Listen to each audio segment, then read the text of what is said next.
Selamat datang di channel Marimo-kun. Di sini kita akan menyelami petualangan epik dan tak terlupakan dari dunia One Piece, tempat Monkey D. Luffy dan kru topi jerami berlayar menantang arus untuk mencari One Piece dan mewujudkan impian menjadi Raja Bajak Laut. Setiap pulau yang mereka kunjungi membawa kisah yang penuh dengan pertarungan, misteri, dan rahasia besar tentang dunia yang penuh keajaiban ini. Dalam setiap video, Marimo-kun akan mengupas karakter-karakter ikonik, kekuatan buah iblis yang unik, dan strategi pertempuran dari setiap arc yang penuh ketegangan. Bersiaplah untuk menelusuri teori-teori mengejutkan dan fakta-fakta menarik yang mungkin belum kamu ketahui. Jadi, pastikan kamu sudah siap untuk menjelajahi dunia penuh warna dan petualangan yang luar biasa ini bersama kami. Jangan lupa subscribe dan aktifkan loncengnya, agar kamu tidak ketinggalan setiap update terbaru tentang dunia One Piece. Baiklah, mari kita mulai.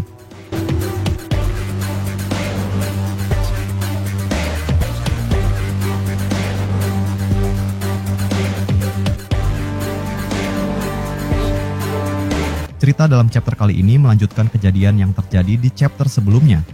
Kisah dimulai dengan memperlihatkan para raksasa dari tim pemadam kebakaran yang jatuh dari kapal awan setelah diserang oleh monster kerangka raksasa. Seperti yang telah diketahui, sebelumnya mereka berencana menuju bagian selatan pulau untuk memadamkan kebakaran yang terjadi di sana. Namun, di tengah perjalanan melalui hutan, tiba-tiba muncul monster kerangka berukuran raksasa yang menyerang mereka. Monster ini ternyata merupakan salah satu makhluk mimpi buruk dari anak-anak raksasa yang dihidupkan oleh Killingham, salah satu musuh utama dalam pertempuran kali ini. Beruntungnya, para raksasa yang terjatuh dari kapal tidak langsung menemui ajal. Mereka sempat menghantam pepohonan sebelum akhirnya mendarat di tanah, sehingga dampak kejatuhan mereka sedikit berkurang. Setelah menyadari situasi, mereka segera bangkit dan bersiap melawan monster misterius itu. Namun, perbedaan ukuran yang mencolok membuat pertarungan menjadi sangat sulit. Sang monster jauh lebih besar dibandingkan para raksasa, sehingga mereka pun mulai kewalahan. Sementara itu, di desa barat, para penduduk yang masih dalam keadaan mabuk mulai bergerdak setelah menyadari adanya ancaman besar. Dory dan Brogy bersama sebagian kru bajak laut warrior segera menuju lokasi monster. Sedangkan Jarul, Nami, Usopp, Brook, dan Jinbei bergegas ke sekolah walrus. 2 chapter sebelumnya, kepala sekolah Kiba telah membunyikan trompet tanda bahaya. Dan dalam chapter sebelumnya, Aang sudah menginformasikan mereka mengenai situasi genting yang terjadi di sana melalui Denden Mushi. Di tempat lain, di dunia bawah, terlihat Loki sedang mendapatkan perawatan dari Gerd. Seperti yang telah diungkapkan sebelumnya, Loki telah mengungkapkan kebenaran di balik kematian Raja Harald. Ia terpaksa membunuh sang raja setelah mengetahui bahwa Harald diam-diam bekerja sama dengan pemerintah dunia. Bahkan, Raja Harald pernah mencoba menjual Loki kepada mereka, yang akhirnya memicu pemberontakan Loki karena ia menolak tunduk kepada pemerintah dunia. Meski Gerd dan yang lainnya tampak tidak percaya dengan cerita Loki, Hajrudin justru terdiam, menandakan bahwa ia meyakini kata-kata Loki. Hal ini karena Hajrudin sendiri sebelumnya juga pernah mencurigai Raja Harald memiliki niat jahat terhadap Loki. Setelah perawatan Loki dihentikan, ia pun dibebaskan karena ia harus menghadapi para ksatria suci sebagai bentuk balas dendam. Gerd memperingatkan bahwa Loki sebenarnya masih membutuhkan perawatan yang lebih lama, dan mereka awalnya tidak berniat membebaskannya begitu saja. Namun, Loki bersikeras bahwa dirinya sudah cukup pulih dan tidak bisa lagi menahan keinginannya untuk membalas dendam atas semua yang telah dilakukan para ksatria suci kepadanya. Tidak hanya itu, Loki juga membuat janji kepada Luffy. Ia mengatakan bahwa setelah urusan balas dendamnya selesai, ia akan mengungkapkan semua informasi mengenai Shanks, termasuk tujuan terakhirnya setelah meninggalkan Elbaf. Loki mengetahui hal ini karena saat Shanks berkunjung ke Elbaf beberapa waktu lalu, ia sempat berbincang dengannya. Dari perbincangan itu, Loki mengetahui dengan pasti kemana Shanks akan pergi setelah meninggalkan pulau tersebut. Sebagai bukti awal agar Luffy mempercayainya, Loki juga menceritakan beberapa kejadian besar yang melibatkan Shanks, yang ia saksikan secara langsung. Salah satu kejadian yang ia ungkap adalah peristiwa setelah ia membunuh Raja Harald dan mengambil buah iblis legendaris Elbaf. Saat itu, Loki meninggalkan Elbaf dan mulai mengacau di berbagai pulau. Namun, aksinya akhirnya dihentikan oleh Shanks. yang bertarung dengannya hingga Loki jatuh terkapar. Meski dalam kondisi terluka parah, Loki masih sadar dan bisa menyaksikan bagaimana Shanks menggunakan pedangnya untuk berubah menjadi Griffon, serta membawa para warga yang terluka ke rumah sakit. Sayangnya, pada saat itu, para bajak laut dan angkatan laut tiba-tiba datang dan mengepung Shanks yang sudah kelelahan. Karena Shanks lebih memprioritaskan keselamatan para warga yang ia selamatkan, ia tidak memiliki waktu untuk bertarung melawan mereka. Namun, dalam kondisi genting tersebut, Shanks mengeluarkan ledakan haki yang sangat luar biasa. Loki menggambarkan bahwa haki yang dikeluarkan oleh Shanks saat itu berbeda dari yang pernah ia rasakan sebelumnya, seolah-olah ada amarah yang sangat kuat di dalamnya. Ledakan haki itu begitu dahsyat hingga mampu menumbangkan ribuan bajak laut dan angkatan laut, bahkan kapal-kapal mereka pun ikut hancur. Di antara para pasukan angkatan laut yang hadir, bukan hanya perwira biasa yang berada di sana, tetapi juga beberapa Vice Admiral. Begitu pula dengan kelompok bajak laut, di mana terdapat beberapa nama besar, tetapi mereka semua tetap tak berdaya menghadapi kekuatan Shanks.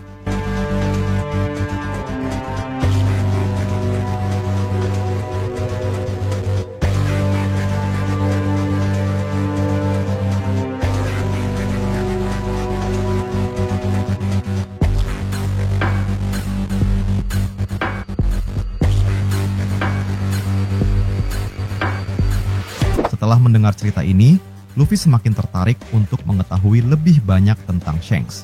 Ia pun percaya bahwa Loki berkata jujur dan meminta para raksasa untuk melepaskannya. Sebagai jaminan, Luffy berjanji akan mengawasi Loki kemanapun ia pergi. Jika Loki melakukan sesuatu di luar rencana balas dendamnya terhadap Ksatria Suci, maka Luffy sendiri yang akan turun tangan menghajarnya.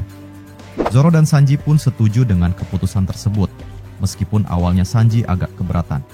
Namun, ia sadar bahwa Luffy sangat keras kepala, sehingga ia akhirnya menyetujui rencana tersebut. Zoro juga meyakinkan para raksasa bahwa jika Loki mencoba berbuat onar lagi, mereka akan menangkapnya kembali setelah balas dendamnya selesai. Loki pun tersenyum, namun dalam hati ia berkata bahwa mereka terlalu meremehkannya, karena ia memiliki rencana lain yang belum mereka ketahui.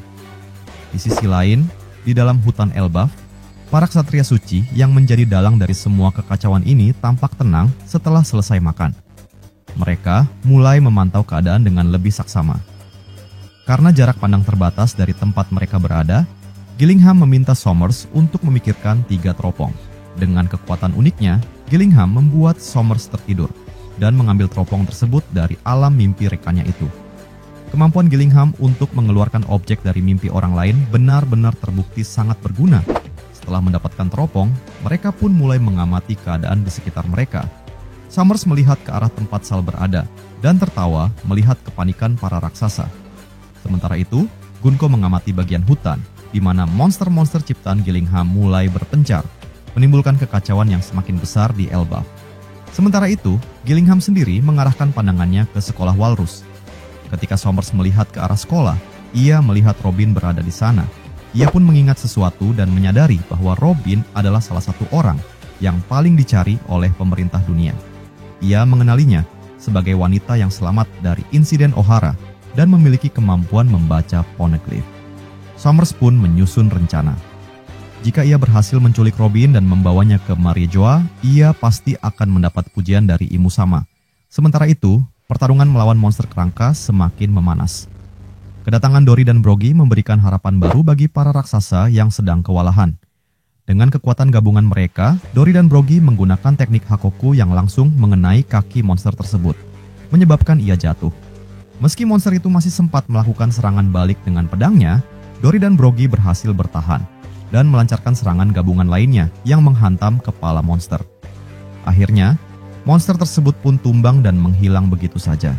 Namun, pertarungan belum berakhir. Dory dan Brogy Segerda bergegas menuju sekolah Walrus untuk bergabung dengan yang lain. Sementara ancaman baru dari para Ksatria Suci terus mengintai dari balik bayangan.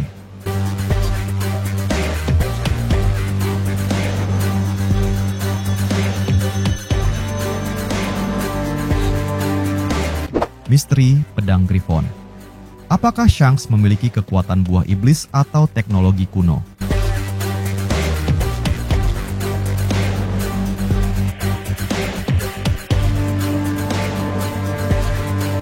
Sejak awal kemunculannya, Shanks telah menjadi salah satu karakter paling misterius dalam dunia One Piece. Kekuatan, pengaruh, serta latar belakangnya yang penuh teka-teki membuat banyak penggemar berspekulasi tentang berbagai hal yang menyangkut dirinya, termasuk hubungan antara pedang miliknya, Griffon, dan kemungkinan ia memiliki kekuatan buah iblis. Sepanjang perjalanan panjang serial ini, banyak teori bermunculan mengenai kemungkinan Shanks memiliki keterkaitan dengan buah iblis, terutama yang berhubungan langsung dengan pedangnya. Teori ini semakin menguat setelah beberapa chapter terbaru, khususnya chapter 1138, memperkenalkan karakter baru yang bernama Shamrock, seorang naga langit yang ternyata merupakan saudara kembar Shanks. Pengungkapan ini tentu saja mengejutkan banyak pihak dan memberikan lapisan baru dalam pemahaman kita tentang asal-usul Shanks. Namun, lebih dari sekadar hubungan kekerabatan, yang benar-benar menarik perhatian adalah fakta bahwa Shamrock memiliki pedang yang menunjukkan karakteristik unik, seolah-olah memiliki kekuatan yang tidak biasa. Kemampuan yang ditampilkan oleh pedang Shamrock semakin menguatkan teori bahwa pedang Griffon milik Shanks juga memiliki hubungan dengan kekuatan serupa, baik dari segi teknologi maupun kemampuan yang mungkin berasal dari buah iblis. Chapter 1138 mengungkapkan bahwa Shamrock, meskipun memiliki hubungan darah dengan Shanks, tumbuh terpisah dan berada dalam dunia yang sangat berbeda. Shanks selalu digambarkan sebagai bajak laut yang independen dan tidak memiliki keterkaitan dengan naga langit atau keluarga bangsawan manapun. Namun, pengungkapan ini membuktikan bahwa Shanks sebenarnya memiliki hubungan langsung dengan para Tenryubito yang membuatnya semakin menarik.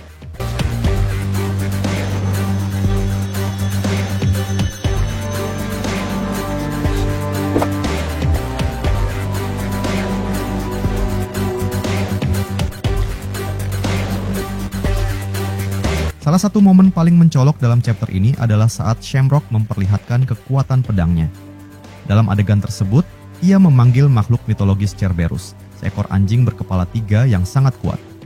Tidak hanya itu, masing-masing kepala Cerberus tersebut membawa pedang di mulutnya, dan Shamrock menggunakannya untuk menyerang Loki dengan cara yang tidak biasa. Hal ini menunjukkan bahwa pedang Shamrock memiliki kemampuan yang jauh lebih dari sekadar senjata biasa. Pedang tersebut tampaknya dapat memanggil makhluk, mengubah wujudnya, atau bahkan memanipulasi bentuknya secara dinamis. Fakta ini memunculkan teori baru. Pedang Shamrock mungkin memiliki hubungan dengan buah iblis tertentu yang memberinya kemampuan untuk memanggil dan mengendalikan makhluk mitologi.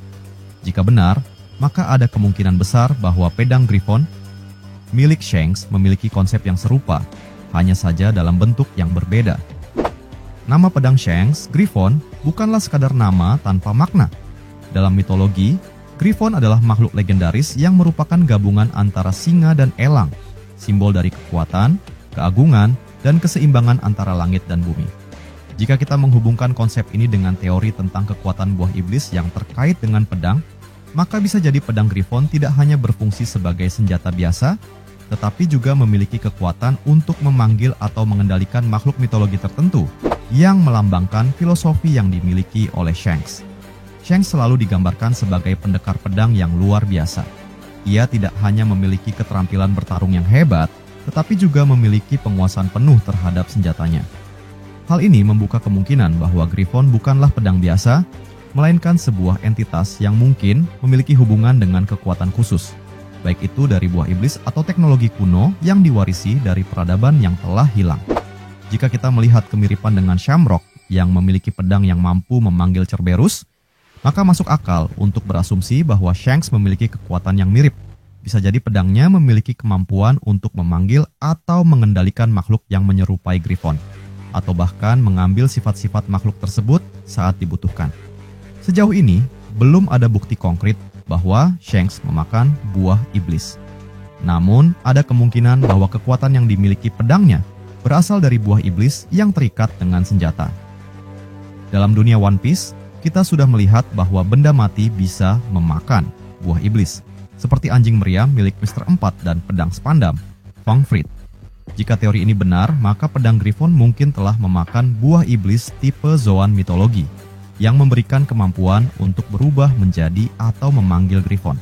Namun, ada kemungkinan lain yang lebih menarik. Bisa jadi pedang Griffon bukanlah hasil dari buah iblis, melainkan artefak dari teknologi kuno yang diwariskan dari peradaban abad kekosongan. Dalam cerita One Piece, teknologi kuno dan senjata bersejarah seperti Pluton, Poseidon, dan Uranus telah menjadi elemen penting yang terus berulang. Jika pedang Griffon merupakan bagian dari warisan teknologi semacam itu, maka kekuatan yang dimilikinya bisa jauh lebih kompleks daripada sekadar efek buah iblis biasa. Hal ini juga masuk akal jika kita melihat koneksi antara naga langit dan teknologi misterius yang mereka miliki. Jika Shamrock, yang merupakan bagian dari naga langit, memiliki senjata yang bisa memanggil makhluk mitologi, maka kemungkinan besar teknologi serupa juga dapat ditemukan pada Shanks, meskipun ia memilih untuk tidak lagi berafiliasi dengan Tenryubito. Dengan semua petunjuk yang ada, sulit untuk mengabaikan kemungkinan bahwa pedang Griffon milik Shanks bukanlah sekadar pedang biasa. Apakah itu merupakan hasil dari buah iblis, teknologi kuno, atau kombinasi keduanya? Satu hal yang pasti, pedang ini memegang peranan penting dalam memahami kekuatan dan filosofi yang dipegang oleh Shanks. Sebagai karakter yang selalu berdiri di tengah-tengah konflik antara bajak laut dan pemerintah dunia, Shanks tidak hanya seorang petarung hebat, tetapi juga seorang penjaga keseimbangan. Jika pedang Griffon memang memiliki kekuatan yang terkait dengan makhluk mitologi dan konsep keseimbangan antara langit dan bumi, maka senjata ini bisa menjadi simbol dari peran Shanks dalam dunia One Piece. Seseorang yang tidak memihak ke satu sisi, tetapi bertindak sebagai penjaga keseimbangan kekuatan global.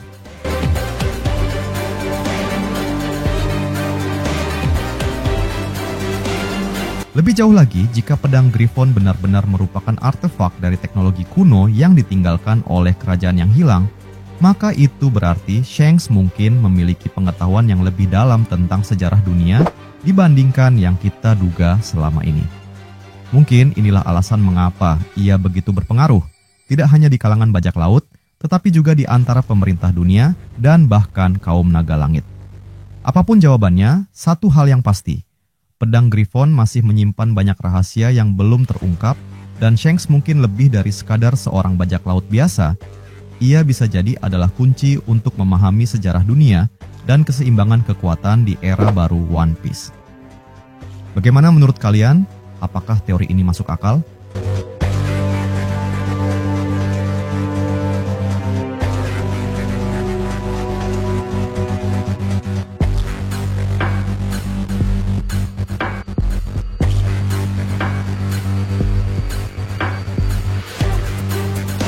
Terima kasih sudah nonton sampai akhir.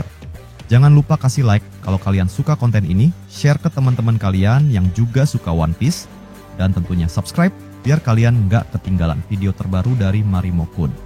Kalau ada teori, fakta, atau topik lain seputar One Piece yang kalian pengen kita bahas, langsung tulis aja di kolom komentar. Sampai jumpa di pembahasan berikutnya, dan teruslah berlayar bersama kru Mugiwara. Salam nakama.